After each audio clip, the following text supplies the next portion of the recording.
to the wonderful world of gamers and commentators. I'm a Ganasher and I got a new video. What's going on, guys? Today you're going to be seeing some Medal of Honor gameplay, and I'm going to talk about updates first, and then I'm going to get into the gameplay itself. So to start off, I'm going to be starting two new series.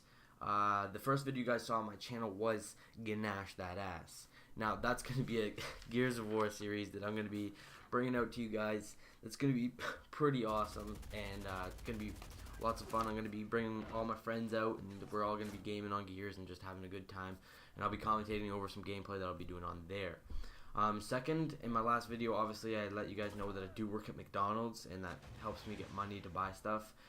Sadly, when all those new games come out next month, I probably won't have enough to buy those due to the fact that I'm already shopping for Christmas gifts. What? Yeah, well, it's October, and Christmas gifts, I don't know, I just want to get them out of the way now, so I don't, like, come Christmas time, I don't have to, like, rush and get them, you know what I mean? Yeah, it's pretty basic. But that's the thing, at Christmas time, I'm hoping to either get the games for Christmas, maybe my parents might get them for me, I don't know, but that would be really awesome if they did. I'd be like, yeah, and then, yeah, you get the whole point. Second, or third, I guess, is the series that I was going to say. Was the Ganache That Ass, and then the second one is going to be this series on Medal of Honor. You see the gameplay now. It was a fairly well played gameplay, if you want to call it that. I went 20-4, and that's that. But what the series is going to be I'm going to take a gun from this game, and I'm going to talk about it during the whole lapse of the gameplay. The gameplays are obviously going to be very well played, not just a crappy gameplay to talk about the gun, but they're going to be fairly well played games. So to start off, I'm going to be starting the series right now, and I am using the M16A4. It was originated in the States. It was originally called the AR-15 rifle. It was originally semi-fired, and now it's automatic, so you can have it both. There's a switch on it that you can take it off, I don't know. But it started in 1963. That's when they first used it in the Vietnam War, I'm pretty sure. And it's also used now, which definitely shows that this gun was definitely made to be a strong, withstanding gun today and back then as well. I'm just going to name some of the wars that it was used in. Not just the wars, but all the battles that it's been used in. So obviously I already stated the Vietnam War. That was the one. There's one in Grenada, Desert Storm, Somalia, Civil War, the Iraq War, and the war in Afghanistan, which is currently ongoing at the moment. I'm just going to say now that thank you to all the soldiers who are there. Thank you for making both Canada and the United States a safe country to be. I'm proud to say that, well, I'm not actually Canadian. I was born in Scotland, but I'm getting my Canadian citizenship soon. But I still consider myself partly Canadian, even though I've been here for some time now. But back to the commentary again. The designer who made this gun, there was actually two of them. It was Eugene Stoner and L. James Sullivan. They both worked together to make this gun and obviously make its use very important to war nowadays and back then. So the manufacturers who have altered and made like the similar one to the one I'm using in this gameplay, obviously Colt Defense was an American company. I'm not sure if I say this right, but Daewoo is a Korean, I'm pretty sure.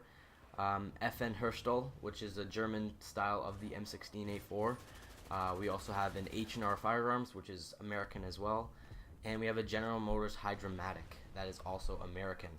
And we also have one more, which I'm not sure where it's from, but it's Alisco. I'm not sure what the flag is, so if you guys want to comment below on what Alisco is, just let me know, and then I can obviously tell you guys in the next video that that was what this one means. There was actually 8 million built, and they're still being built now. There are some variants, as I said, the manufacturers who made different styles of the actual weapon. And the rate of fire, like now I'm going on to the specifications, the rate of fire is 12 to 15 rounds a minute sustained, 45 to 60 rounds per minute automatic, semi-automatic, and 700 to 950 rounds a minute in automatic. Now the muzzle velocity is 3,110 feet per second, which is very powerful. If that was to impact you, obviously that was do some solid damage. You wouldn't want to get into the way of one of these. They'd be very scary, and I personally would not like to get in the way of something like that. The weight is actually 7 pounds when it doesn't have its clip in it, and the clip itself actually weighs a surprising 1.8 pounds. Just the clip itself with all the ammo in it and the shells. So obviously with the clip inside the gun, it comes to an 8.8 pound weight. Going on to its length, the actual length of the gun is 39.5 inches, and the barrel length is 20 inches. Going on to the cartridge size, it's a 5.56 by 45 millimeter NATO, and it's obviously gas operated, rotating bolt. That's that. So I'm going to go back on to some of the history that it was used in, and just sort of go on to that. So it was used in Project Salvo. I'm not sure if many of you guys know what that is, but it was an army organized by the Civilian Operations Research Office. I am reading this actually off of a history website of the M16, so if I am not fast enough for you guys, I do apologize. I'm just going to name some of the history times it was used. It was also used by Eugene Stoner. He was a guy who sent people to test it. That's where it was used as well, but that's when it was originally called the AR-15 and the AR-10. It was also used in Konark. I'm not sure again what that is. Let's see what we else have here. We have NATO standards, which was the standards that they needed to actually bring out the gun and set all of its standards and all of the specs that it needed to actually make the gun be used in wars.